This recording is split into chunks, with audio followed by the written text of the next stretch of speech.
ओम शांति। आज की अव्यक्त मुरली का शीर्षक है त्याग और भाग्य। बाबा ने कहा, अपने को त्याग तपस्वी मूर्त समझते हो। सबसे बड़ा मेहनत का त्याग कौन सा है? देह अभिमान। ज्ञान का अभिमान व बुद्धि का अभिमान भी क्यों आता है? पुराने संस्कारों का त्याग भी क्यों नहीं होता है? उसका मुख्य कारण देह अभिमान है। देह अभिमान को छोड़ना बड़ा त्याग है, जो हर सेकंड अपने आप को चेक करना पड़ता है। और जो स्थूल त्याग है वह कोई एक बार त्याग करने के बाद किनारा कर लेते हैं। लेकिन यह जो देह अभिमान का त्याग है वह हर सेकंड देह का आधार लेते रहना है, लेकिन यहाँ सिर्फ रहते हुए न्यारा बनना है। इसी कारण हर सेकंड देह के साथ आत्मा का गहरा संबंध होने कारण देह का अभिमान भी बहुत गहरा हो गया है। अब इसको मिटाने के लिए मेहनत लगती है। अपने आप से पूछो कि सब प्रकार का त्याग किया है, क्योंकि जितना त्याग करेंगे उतना ही भाग्य प्राप्त करेंगे, वर्तमान समय में व भविष्य में भी। ऐसे नहीं समझना कि संगम युग में सिर्फ त्याग करना है और भविष्य में भाग्य लेना है। ऐसे नहीं है। जो जितना त्याग करता है और जिस घड़ी त्याग करता है, उसी घड़ी जितना त्याग उनके रिटर्न में उनको भाग्य जरूर प्राप्त होता है। संगम युग में त्याग व प्रत्यक्ष रूप में भाग्य क्या मिलता है, यह जानते हो? अभी अभी भाग्य क्या मिलता है? सतयुग में तो मिलेगा जीवन मुक्ति पद। अब क्या मिलता है? आपको अपने त्याग का भाग्य मिलता है। संगम युग में त्याग का भाग्य बड़ा यही मिलता है कि स्वयं भाग्य बनाने वाला अपना बन जाता है। यह सबसे बड़ा भाग्य हुआ ना। यह सिर्फ संगम युग पर ही प्राप्त होता है, जो स्वयं भगवान अपना बन जाता है। अगर त्याग नहीं तो बाप भी अपना नहीं। देह का भान है तो क्या बाप याद है? बाप के समीप संबंध का अनुभव होता है जब देह भान का त्याग करते हो तब। देह भान का त्याग करने से ही देही अभिमानी बनने से पहली प्राप्ति क्या होती है?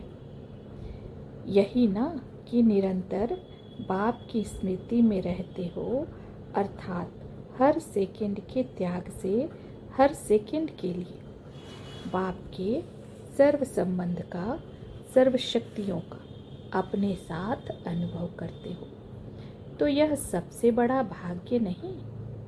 यह भविष्य में नहीं मिलेगा।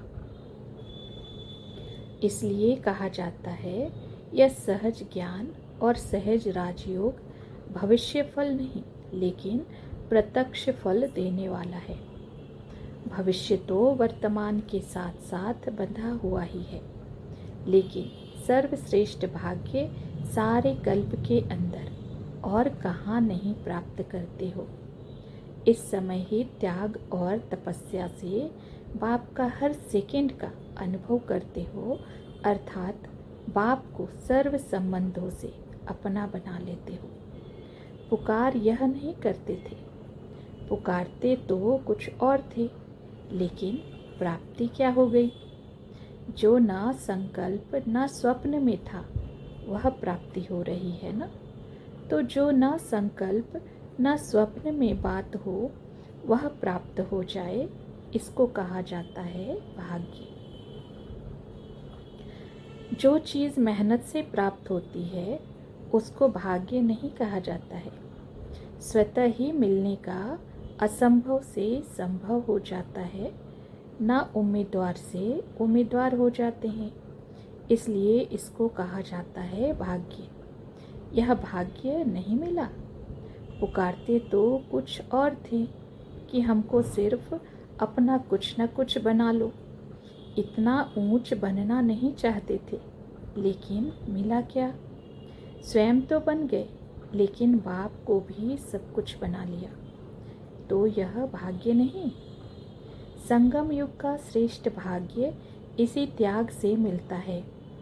सदैव यह सोचो कि अगर देह भान का त्याग नहीं करेंगे, अर्थात देही अभिमानी नहीं बनेंगे, तो भाग्य भी अपना नहीं बना सकेंगे। अर्थात संगम युग का जो श्रेष्ठ भाग्य है, उनसे वंचित रहेंगे। अगर मानो सारे दिन में कुछ समय देह अभिमान का त्याग रहता है और कुछ समय नीचे रहते हैं, अर्थात देह के भान का त्याग नहीं, तो उतना ही संगम युग में श्रेष्ठ भाग्य से वंचित होते हैं। भाग्य बनाने वाला बाप जब हर सेकंड भाग्य बनाने की विधि सुना रहे हैं, तो क्या करना चाहिए? उसी विधि से सर्व सिद्धियों को प्राप्त करना चाहिए। विधि को ना अपनाने कारण क्या रिजल्ट होती है? ना अवस्था की वृद्धि होती है और ना सर्व प्राप्तियों की सिद्धि होती है। तो क्या करना चाहिए? विधाता द्वारा मिली हुई विधियों को सदा अपनाना चाहिए, जिससे वृद्धि भी होगी और सिद्धि भी होगी। तो चेक करो, संकल्प के रूप में व्यर्थ संकल्प का कहाँ तक त्याग किया है। वृत्ति सदा भाई भाई की रहनी चाहिए, उस वृत्ति को कहाँ तक अपनाया है और देह में देहधारीपन की वृत्ति का कहाँ तक त्याग किया है।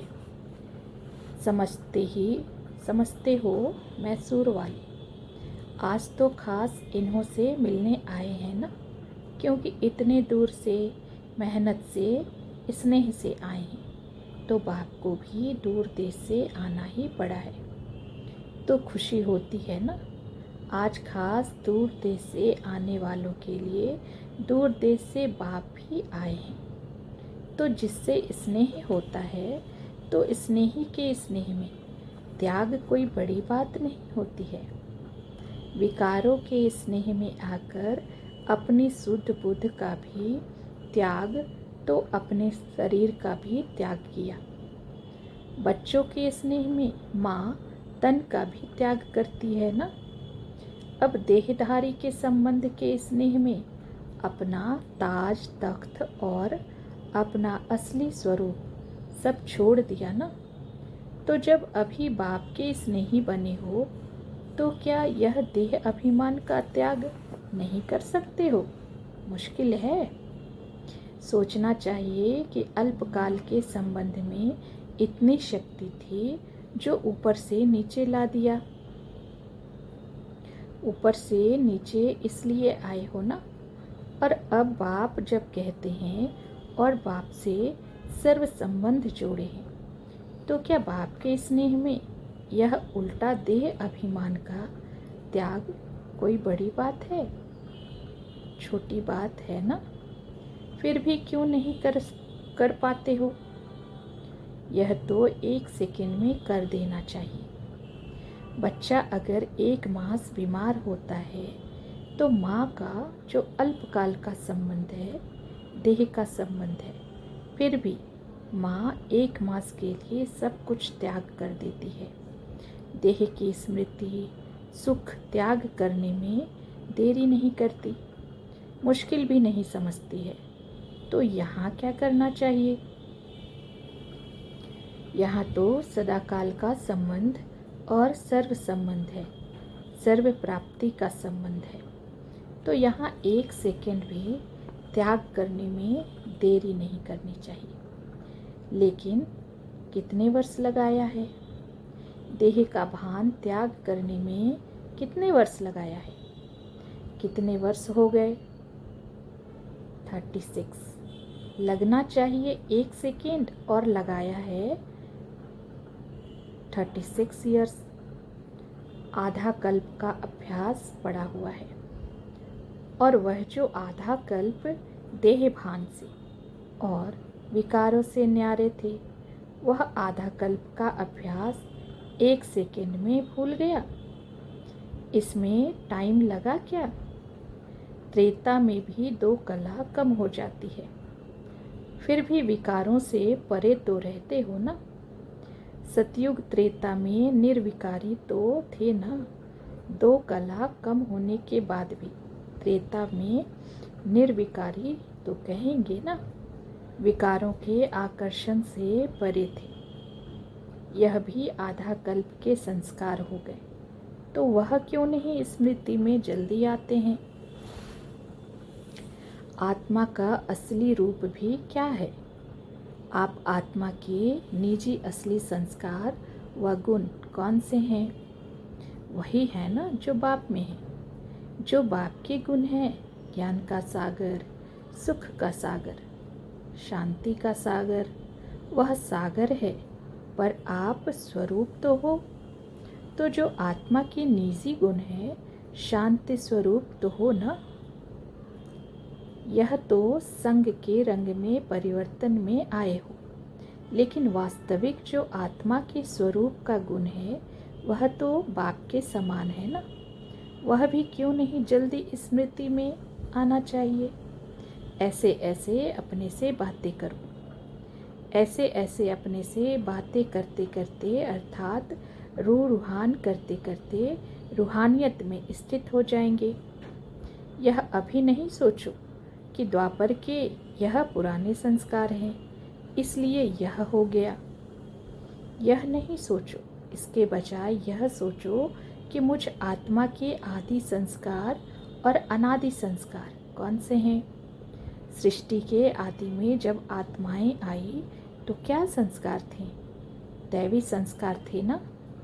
तो यह सोचो, आदि में आत्मा के संस्कार और गुण कौन से थे? मध्य को नहीं सोचो, अनादि और आदि संस्कारों को सोचो।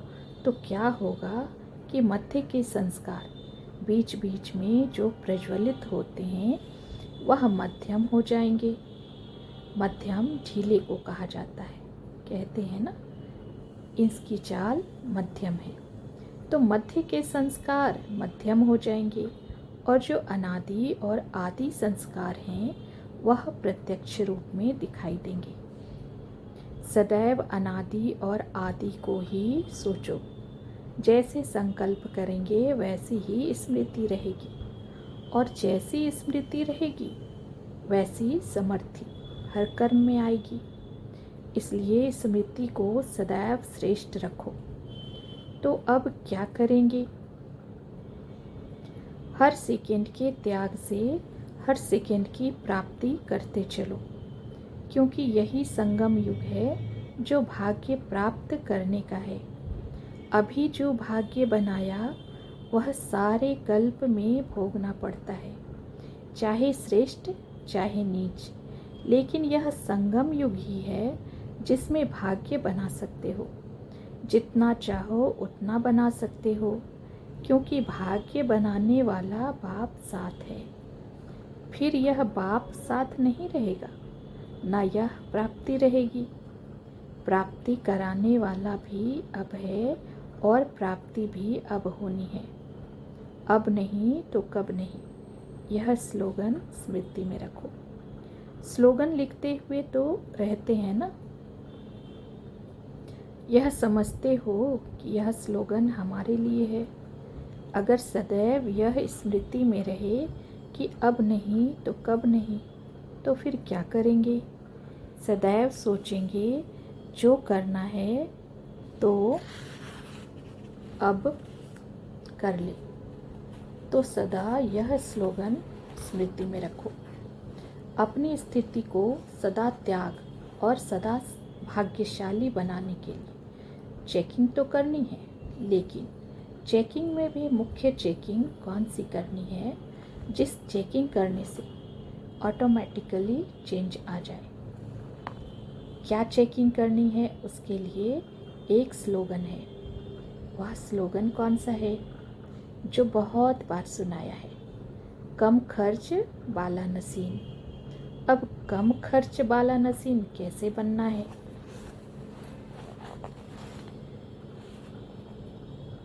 वो लोग तो स्थूल धन में कम खर्च वाला नसीन बनने का प्रयत्न करते हैं, लेकिन आप लोगों के लिए संगम युग में कितने प्रकार के खजाने हैं मालूम है?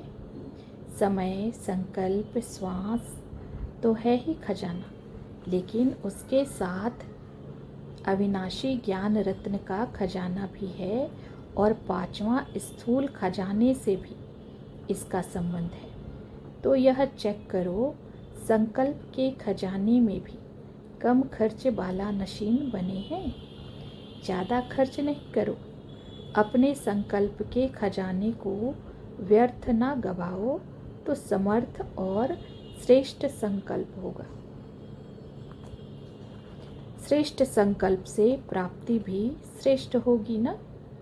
ऐसे ही जो समय का खजाना है संगम युग का, इस संगम युग के समय को अगर व्यर्थ ना खर्च करो तो क्या होगा? एक एक सेकंड में अनेक जन्मों की कमाई का साधन कर सकेंगे। इसलिए यह समय व्यर्थ नहीं गंवाना है। ऐसे ही जो श्वास अर्थात हर श्वास में बाप की स्मृति रहे, अगर एक भी श्वास में बाप की याद नहीं तो समझो व्यर्थ गया। तो श्वास को भी व्यर्थ नहीं गंवाना। ऐसे ही ज्ञान का खजाना जो है, उसमें भी अगर खजाने को संभालने नहीं आता, मिला और ख़त्म कर दिया तो व्यर्थ चला गया। मनन नहीं किया ना। मनन के बाद उस खजाने से जो खुशी प्राप्त होती है, उस खुशी में स्थित रहने का अभ्यास नहीं किया तो व्यर्थ चला गया ना। जैसे भोजन किया, हजम करने की शक्ति नहीं तो व्यर्थ जाता है ना। इसी प्रकार यह ज्ञान के खजाने आपके प्रति और दूसरी आत्माओं को दान देने के प्रति ना लगाया तो व्यर्थ गया ना। ऐसे ही यह स्थूल धन भी अगर ईश्वरीय कार्य में, हर आत्मा के कल्याण के कार्य में व अपनी उन्नति के कार्य में ना लगाकर अन्य कोई स्थूल कार्य में लगाया तो व्यर्थ लगाया ना। क्योंकि अगर ईश्वरीय कार्य में लगाते हो तो यह स्थूल धन 1 का लाख गुना बनकर प्राप्त होता है, और अगर एक व्यर्थ गवा दिया तो एक व्यर्थ नहीं गवाया, लेकिन लाख व्यर्थ गवाया। इसी प्रकार जो संगम युग का सर्व खजाना है, उस सर्व खजाने को चेक करो कि कोई भी खजाना व्यर्थ तो नहीं जाता है। तो ऐसे कम खर्च वाला नशीन बने हो या अब तक अलबेले होने के कारण व्यर्थ गवा देते हो। जो अलबेले होते हैं वह व्यर्थ गवाते हैं, और जो समझदार होते हैं, नॉलेजफुल होते हैं, सेंसिबल होते हैं, वह एक छोटी चीज़ भी व्यर्थ नहीं गवाते। ऐसे के लिए ही कहा जाता है कम खर्च वाला नशीन। ऐसे हो जैसे साकार बाप ने कम खर्च वाला नशीन बन करके दिखाया ना, तो क्या फॉलो फादर नहीं करना है? कोई भी स्थूल धन अगर स्थूल धन नहीं है तो यह यज्ञ निवासी हैं, उनके लिए यह यज्ञ की हर वस्तु ही स्थूल धन के समान है। अगर यज्ञ की कोई भी वस्तु व्यर्थ गवाते हैं तो भी कम खर्च वाला नशीन नहीं कहेंगे। जो प्रवृत्ति में रहने वाले हैं स्थूल धन से अपना पद ऊंच बना सकते हैं, वैसे ही यज्ञ निवासी भी अगर यज्ञ के स्थूल वस्तु कम खर्च वाला नशीन बनकर यूज करते हैं, अपने प्रति व दूसरों के प्रति उनका भी इस हिसाब से भविष्य बहुत ऊंच बनता है। ऐसे नहीं कि स्थूल धन तो प्रवृत्ति वालों के लिए साधन है, लेकिन यज्ञ निवासियों के यज्ञ की सेवा भी यज्ञ की वस्तु की इकोनॉमी रूपी धन स्थूल धन से भी ज़्यादा कमाई का साधन है। इसलिए जब यज्ञ की एक भी चीज़ यथार्थ रूप से लगाते हो व संभाल करते हो, व्यर्थ से बचाव करते हो, तो समर्थी आती है भविष्य प्राप्ति के लिए। व्यर्थ से बचाव किया अपना भविष्य बनाने की तो प्राप्ति हुई ना। इसलिए हर एक को अपने आप को चेक करना है।